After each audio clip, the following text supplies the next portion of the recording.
An encounter of Peter with Jesus Christ nung siya ay nangingisda. Pagkatapos mangaral ni Jesus, sinabi niya kay Simon, "Pumalawat kayo, hihulog ang mga lambat upang manghuli." Sabi ni Jesus.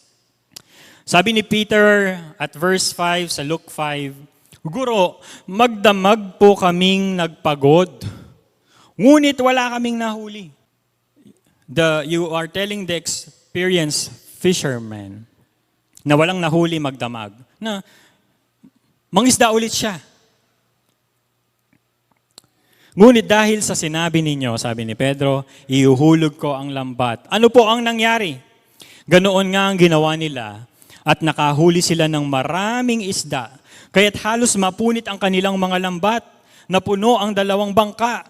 Ano pat halos lumubog ang mga ito. Sabi po dun sa verse 8, ano ang nangyari nung natunghayan yun ni Pedro? Siya ay lumuhod sa harap ni Jesus. At sinabi niya, dahil natunghayan niya ang kapangyarihan ni Jesus, siya ay lumuhod sa harap ni Jesus at sinabi, "Lumayo kayo sa akin, Panginoon, sapagkat ako'y isang mabuti." Sabi niya, "Lumayo kayo sa akin, Panginoon, sapagkat ako'y isang makasalanan." Ang sabi ni Job on his encounter with the Lord, "Narinig ko ang tungkol sa inyo, ngunit ngayon nakita ka na ng aking mga mata. Kaya kinamumuhian ko ang aking sarili." Ang sabi ni Job, "Nagsisisi ako sa alabok at abo." Kapag ating nakita ang presensya ng Panginoon, ano po ba ang makikita ng tao? Ang sabi ni Habakuk, "Narinig ko na ang lahat at ako'y nanginig. Nangatal ang aking labi dahil sa takot. Nanghina ang aking katawan at ako'y nalugmok." Ang sabi ni John on Revelations 1:17, "Nang makita ko siya, nabuwal ako. Ako sa kanyang paanan na parang patay." At yan po ang sinasabi ni John Calvin. May takot ang tao when they approach the holy presence of God. Kaya ang sinabi ni Isaiah, "Woe is me, for I am undone, because I am a man of unclean lips, and I dwell in the midst of people of unclean lips. For my eyes have seen the King, the Lord of hosts." Pag ba naalala natin ang ating mga kasalanan, na-enjoy ba natin ito? For all I know, the elect of God, when they think of their sins, they mourn over their sins. They are not joyful over their sins. And the same thing, ganyan po ang ating mararanasan in the presence of the Holy God. We mourn over, kawawa tayo. Pero ano ang tao?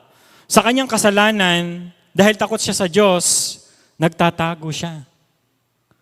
The man's natural inclination is to hide themselves from Him, from the Lord. Adam and Eve in the Garden of Eden, you can remember, they hide from the Lord. Nakatago ba sila? Totoo ba silang hindi nakita ng Diyos? God knows. Nothing is hidden from God.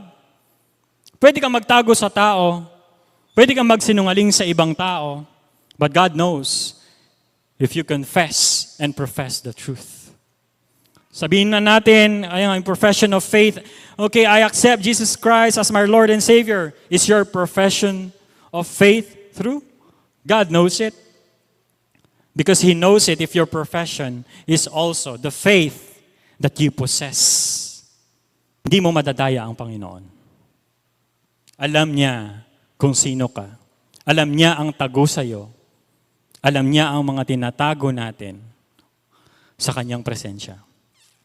Dahil alam natin na kapag nakita natin ang Diyos sa Kanyang kabanalan, immediately we will be undone. And kung alam natin na kung lahat ay nagkasala, if everyone falls short of the glory of God, at kung ang lahat ay nagkasala at makasalanan sa harap ng banal na Diyos, ano po ba ang pag-asa natin? What is the hope of man? Meron ba? You, brothers and sisters in covenant of grace, do you see your life as one with hope right now? Tulad ng sinabi na Isaiah, ang sabi niya sa kanyang sarili, kawawa ako for I am undone. In the presence of the Almighty, kawawa ako sapagkat nakita ko ang haring si Yahweh that exposes me. Sapagkat ako'y makasalanan mula sa lahi ng mga kasalanan. Is any human exempted from this?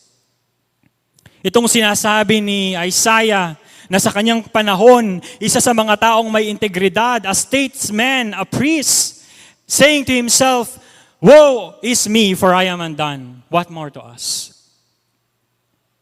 How sure na lahat ng tao na namayapa na kapag namatay na, laging sinasabi ng kanilang mga mahal sa buhay, masalese ne kabilian, kayabe na ne ingino. Lagi kong naririnig yan.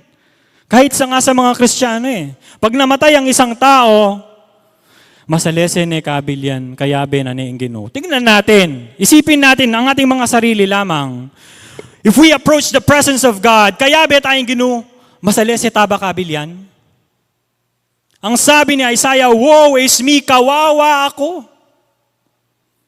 And we are not telling the truth as Christian kung yun ang ating sasabihin, masalese ya kabilian. How sure na ang lahat ng tao na namayapa na kapag namatay ay laging sinasabing kasama na niya si Lord. Where is the truth in that statement? May katotohanan ba doon? Ang ginagawa ng iba, pinapanalangin nila para makatawid daw from, what's the place? Purgatory to heaven. Meron bang ganon? Hanapin niyo sa Biblia, walang ganon. In the presence of the Almighty, kawawa ang tao. Si Isaiah hindi pa patay dito. But here is not saying, kasanting ko kabilian kaya beking gino. No. In the presence of God, in fact, he was saying, kawawa ako. Now I ask you, how sure are we if we stand and get a glimpse of heaven, just a glimpse of heaven? If God exposes Himself today, ngayong araw na to, ano ang makikita natin? Ay kaswelo. Ang makikita ng tao, ang kanyang kasalanan. He is unworthy in the presence of God. At yan ang pinakita kay Isaiah. Kapag makikita tayo, Lord, sabihan na, oh, Jason, my good and faithful servant, you deserve heaven. Oh, my holy child, come on. Ganun ba ang sasabihin ni Lord sa atin? Are we Christians? Tell this even to someone who never considered Christ as their Lord and Savior, who never repented. At kung ikaw yon, never genuinely repented, nagsisi sa kasalanan, genuinely knew, accept Jesus as your Lord and Savior for God's forgiveness. When God exposed Himself to us, ano ang ating kahihinatnan? Ang sabi ni Isaiah, woe is me.